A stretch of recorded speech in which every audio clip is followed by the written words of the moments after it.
Hello dear students and welcome to all, তোমাদের সকলকে আরও একটি নতুন ভিডিওতে স্বাগত জানাই। আজকের এই ভিডিওতে আমরা আলোচনা করব স্টেট মেডিকেল ফ্যাকাল্টির যে অফলাইন কাউন্সিলিং আছে, এই অফলাইন কাউন্সিলিং সম্পর্কে তোমাদের কিন্তু এখনও অনেক কিছু অজানা আছে, অনেকটাই তোমরা এখনও অনেকেই বুঝতে পারছো না যে অ্যাকচুয়ালি কী করতে হবে, অ্যাকচুয়ালি কীভাবে কলেজ সাজাতে হবে, অ্যাকচুয়ালি কীভাবে কলেজ চুজ করতে হবে, কীভাবে তোমাকে সিট বুকিং করতে হবে, কীভাবে তুমি কি করবে, কোনটা প্রাইভেট কোনটা গভর্নমেন্ট কীভাবে বুঝবে, এই সম্পর্কিত কিন্তু তোমাদেরকে অনেকটাই এখনও তোমরা বুঝতে পারছো না। কারণ যেহেতু অফলাইন কাউন্সিলিং অনলাইন কাউন্সিলিংটা কিন্তু পুরোপুরি আলাদা হয়। তুমি কলেজ চুজ করে দিলে, তুমি কলেজ সিলেক্ট করে দিলে, পরপর কলেজ সিলেক্ট করে দিলে, তারপরে তুমি যে কলেজে চান্স পেলে সেটা তোমার সিট অ্যালোটেড হলো, ঠিক আছে। কিন্তু অফলাইন কাউন্সিলিংয়ে পুরোপুরি ব্যাপারটা আলাদা। অফলাইনে তোমাকে সামনে কলেজ দেখা থাকবে, এবার সেখানে যদি তোমার সিট বেঁচে থাকে, প্রথমজন কাউন্সিলিং হওয়ার পরে প্রথমজন সিট বুক করার পরে পরে যে সিটগুলো বেঁচে থাকবে সেই সিটগুলোতে তোমরা চান্স পাবে। তো এরকমভাবে কাউন্সিলিংটা কিন্তু চলবে। তো এবার স্টেট মেডিকেল ফ্যাকাল্টি অফলাইন কাউন্সিলিংয়ে তোমাদের যার যেদিন কাউন্সিলিংয়ের ডেট আছে তোমরা সেদিন চলে যাবে। যাদের এসসির দিনে আছে তারা এসসির দিনে যাবে, যাদের এসটির দিনে আছে এসটির দিনে যাবে। তোমরা যারা এসটি এসসি আছো, তোমরা যারা জেনারেল আছো, তোমাদের কম্বাইন্ড র্যাঙ্কে যেতে হবে। এরকমভাবে তোমরা কাউন্সিলিংয়ে অ্যাটেন্ড করবে। এবার কাউন্সিলিংয়ে যার যেদিন ডেট আছে সেদিনে গেল। তোমার যার যখন রিপোর্টিং টাইম আছে সেই রিপোর্টিং টাইমের মধ্যে তোমরা পৌঁছে যাবে স্টেট মেডিকেল ফ্যাকাল্টির অফিসে।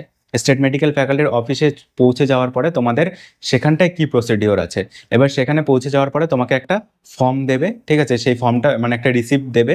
সেই রিসিপ্টে কিন্তু তোমাদের কত টাকা পেমেন্ট করছো, তোমাদের রেজিস্ট্রেশন নাম্বার এবং তোমাদের যে র্যাঙ্ক, সেই র্যাঙ্ক রেজিস্ট্রেশন নাম্বার নাম টাম দিয়ে একটা ছোটো ফর্ম ফিল আপের মতন করতে হবে। এবং তোমাদের যে রেজিস্ট্রেশনের জন্য 100 টাকা পেমেন্ট করেছো, তারপরে তোমাদের যে অ্যাপ্লিকেশন ফরম্যাট, আদার্স যে ডকুমেন্টস সবগুলো কিন্তু জেরক্স কপি এবং তোমাদের অরিজিনাল কপি নিয়ে যেতে হবে। আর জেরক্সের উপরে একটা কথা মাথায় রাখবে, সবগুলোতে যেন সেলফ অ্যাটাস্টেড করা থাকে। সবগুলো কপি যেন জেরক্সের উপরে সেলফ অ্যাটাস্টেড করেই তোমরা সেখানে সাবমিট করো, তাহলেই কিন্তু সেখানে তারা নেবে। আর সেলফ অ্যাটাস্টেড ছাড়া কিন্তু তখন অসুবিধায় পড়তে হবে। সেই জন্য আগে থেকেই সেলফ অ্যাটাস্টেডটা করে রাখবে। অরিজিনাল ডকুমেন্টস বাদ দিয়ে যেগুলো জেরক্স ডকুমেন্টস থাকবে সব জেরক্সের উপরে তোমরা সেলফ অ্যাটাস্টেড করে রাখবে। কখনো অরিজিনাল ডকুমেন্টসের উপরে কিন্তু সেলফ অ্যাটাস্টেড করবে না, ঠিক আছে। মেডিকেল ফিটনেস সার্টিফিকেট হোক, ক্যারেক্টার সার্টিফিকেট হোক, কোনো সার্টিফিকেটের উপরে অরিজিনাল যে ডকুমেন্টস থাকবে সেগুলোর উপরে কিন্তু কখনো ভুল করে সেলফ অ্যাটাস্টেড করতে যাবে না। সেই জন্য তাড়াহুড়োর সময় তখন তাড়াহুড়োতে তোমরা করে ফেলতে পারো। সেই জন্য আগে থেকে সেলফ অ্যাটাস্টেডটা করে রাখবে, ডকুমেন্টসগুলোকে ঠিকঠাকভাবে গুছিয়ে রাখবে। এবার সেখানে তুমি পৌঁছে যাওয়ার পরে তোমাকে সেই রিসিপ্টটা ফিল আপ করতে হবে। সেই ফর্মটা তোমরা ফিল আপ করবে, তারপরে তোমাদেরকে এক এক করে ডাকা হবে।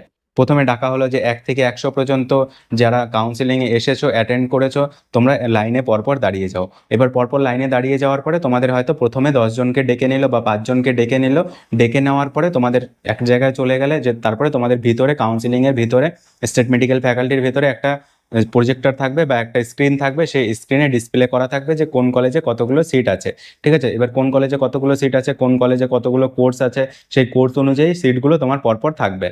তারপরে তুমি সেখানটায় সিট সিলেক্ট করবে যে আমি ওই কলেজে নিব এবং আমাকে ওই কলেজে সিটটা দিন, আমি ওই কলেজে এই ডিপার্টমেন্টে এই কোর্সে ভর্তি হব। তারপরে তুমি সেখানে ভর্তি হয়ে গেলে, তোমার সেখানে র্যাঙ্ক কার্ড মেলালো, তোমার সেখানে নাম টাম সব কিছু মিলিয়ে নিল, তোমার সেখানে ডকুমেন্টসগুলো দেখে নিল। সব কিছু দেখে নেওয়ার পরে তোমার সেই সিটটা সিলেক্ট হয়ে গেল। তারপরে তোমাকে একটা ছোট রিসিপ্ট টাইপের দিতে পারে বা তোমাকে বলে দিতে পারে যে তুমি এখান থেকে ওখানটায় যাও বা অন্য কোনো একটা কাউন্টারে যাও। তারপরে সেখান থেকে তুমি চলে গেলে সেই পরবর্তী কাউন্টারে। সেখানে তোমাকে যে তোমরা টাকাটা দেবে, এবার টাকাটা দিয়েই তো কোর্সটাতে ভর্তি হতে হবে। সেই টাকাটা দিয়ে তোমরা সেই কোর্সে জন্য ভর্তি হবে। এবার সেই টাকাটা তোমরা এবার ড্রাফটেও দিতে পারো, ক্যাশেও দিতে পারো। এবার তোমাকে এখানে ড্রাফটে যদি তুমি টাকা দাও তাহলে 20,000 টাকার একটা ড্রাফট করতে হবে। আর যদি ক্যাশে টাকা দাও তাহলে 20,000 টাকা সঙ্গে 800 টাকা ক্যাশ তোমাদের দিতে হবে রেজিস্ট্রেশনের জন্য। এই 800 টাকা ক্যাশ এবং 20,000 টাকার ড্রাফট অথবা ক্যাশ তোমাদের কিন্তু সেখানে ডিপোজিট করতে হবে।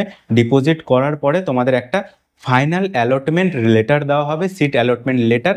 তারপরে কিন্তু সেই অ্যালটমেন্ট লেটারটা নিয়ে সেই প্রিন্ট আউটটা তারা সঙ্গে সঙ্গেই বের করে দেবে। প্রিন্ট আউটটা কিন্তু নিয়ে সিট অ্যালটমেন্ট লেটার নিয়ে তোমাকে 23 তারিখে যে কলেজ ভেরিফিকেশান আছে সেই কলেজ ভেরিফিকেশানে করাতে তোমাকে কলেজে চলে আসতে হবে।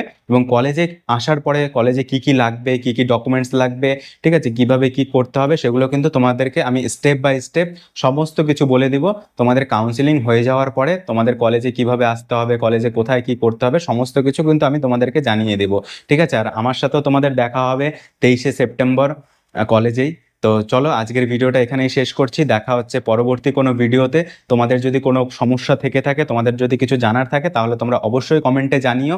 আর আরেকটা বিষয় যেটা, তোমরা যে আপডেটেড সিট ম্যাট্রিক্সটা তোমরা কিন্তু প্রথম দিন কাউন্সিলিং হওয়ার পরে তৃতীয় চতুর্থ দিনে যারা যাবে, তোমরা কিন্তু অফিসিয়াল ওয়েবসাইটেই রেগুলার আপডেট পেয়ে যাবে যে কতগুলো সিট বেঁচে থাকলো প্রথম দিন কাউন্সিলিং হওয়ার পরে। তো কিভাবে তোমরা দেখবে সেটাও কিন্তু আমি এর আগের ভিডিওতে বলে দিয়েছি তোমাদেরকে। তোমাদের কোনো সমস্যায় পড়লে তোমরা অবশ্যই আমাকে কমেন্টে জানাতে পারো। আর সেই কমেন্টে আমি রিপ্লাই যথাযথভাবে না দিতে পারলেও আমি তোমাদেরকে পরের ভিডিওর মাধ্যমে বলে দেওয়ার চেষ্টা করব। তো ধন্যবাদ, দেখা হচ্ছে পরবর্তী ভিডিওতে।